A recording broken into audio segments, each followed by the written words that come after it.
ఇప్పుడు మీకు అప్పుడు లైట్నింగ్ కాల్ అని ఒక పేరు ఉండేది. అంటే 10 రెట్లు ఎక్కువ కడితే లైట్నింగ్ కాల్ ఇస్తామని వారానికి వచ్చేది. అవి చూసిన తర్వాత పక్కన దేశాల్లో చూసిన తర్వాత టెక్నాలజీ పోతుందంటే ఆ రోజు పోరాడి ప్రధానమంత్రిగా ఉన్నటువంటి వాజ్పేయి గారిని మెప్పించి డీరెగ్యులేషన్ తీసుకొచ్చా. ఈ సెల్ ఫోన్లు వచ్చాయి. ఇప్పుడు సెల్ ఫోన్లు అందరికీ ఉన్నాయా? ఉన్నాయంటే చేలు పైకెత్తండి. అందరూ వాడుకుంటున్నారు. కానీ సెల్ ఫోనే 2 మా పిచ్చిరెడ్డి లాంటి వాళ్ళైతే 2 ఫోన్లు పెట్టుకుంటున్నారు. అచ్చిరెడ్డి గారు లాంటి వాళ్ళు అందరూ ఒక విధంగా ఫ్రెండ్స్ ఒకటి పెట్టుకుంటారు, ఫ్యామిలీ మెంబర్స్ ఒకటి మాట్లాడుతూ ఉంటారు. అవసరమైతే ఇప్పుడు అంతా కూడా ఎక్కువగా తెలివి ఎక్కువ సిగ్నల్ యాప్ లేకపోతే ఫేస్ టైం, మామూలు ఫోన్లో కూడా మాట్లాడడం లేదు. నేను అందుకనే మీ అందరినీ కోరుతున్నా, మీ ఫోన్లో ఉండే అన్ని విషయాలు ఉపయోగించుకోవడానికి మీరు తక్కువ ఉపయోగించుకుంటున్నారు. ఫోన్లో లైట్ ఉందా? ఉందా లేదా? GPS ఉందా? మీరు ఎక్కడ తిరుగుతున్నారో నేను చూడొచ్చు అమరావతిలో. అంటే ఎక్కడికి పోతున్నామో చూసే వ్యవస్థ వచ్చింది. అదే మరి వాట్సాప్ ఉందా? అదే మరి యాప్లు ఉన్నాయా?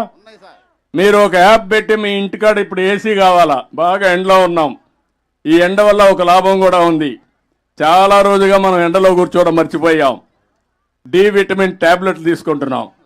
ఇప్పుడు ఎండ వల్ల డి విటమిన్ వస్తుంది. డి విటమిన్ వల్ల చాలా లాభాలు వస్తాయి, అది వేరే విషయం. ఇప్పుడు ఇక్కడ యాప్ ఉంటే నేరుగా మీ ఇంటికి పోయే లోపల ఏసీ వేసి రూమ్ ఏ టెంపరేచర్లో ఉండాలో ఆ టెంపరేచర్లో పెట్టి నువ్వు ఇంటికి పోయేదాకా రెస్ట్ తీసుకోవచ్చు. ఊహించారా మీరు ఇవన్నీ?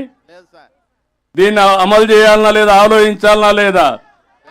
నేను అందుకనే మీకు చెప్తున్నా అచ్చిరెడ్డి గారు, నేను మీ సెల్ ఫోన్ ద్వారా మీ వ్యవసాయం చేయించే విధంగా అన్ని సమస్యలకు పరిష్కారం చేయించే విధంగా తీసుకొచ్చే బాధ్యత నాది, ఉపయోగించుకునే బాధ్యత మీదని మరొక్కసారి మీ అందరికీ విజ్ఞప్తి చేస్తున్నా. I will do it.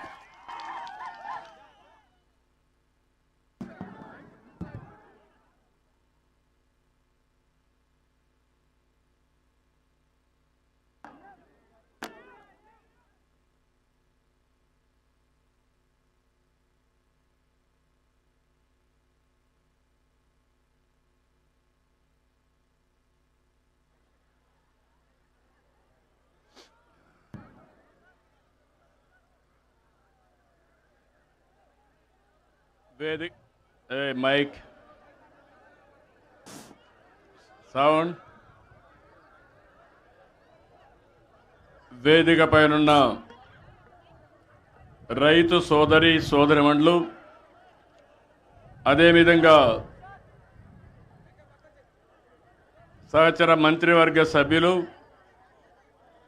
ప్రజాప్రతినిధులు, ఈరోజు మంచి ఎండ, ఈ ఎండను కూడా లెక్క చేయకుండా ఈ కార్యక్రమాన్ని జయప్రదం చేస్తున్నటువంటి రైతు సోదరిమణులందరికీ మనస్ఫూర్తిగా నా నమస్కారాలు, అభినందనలు, శుభాభినందనలు.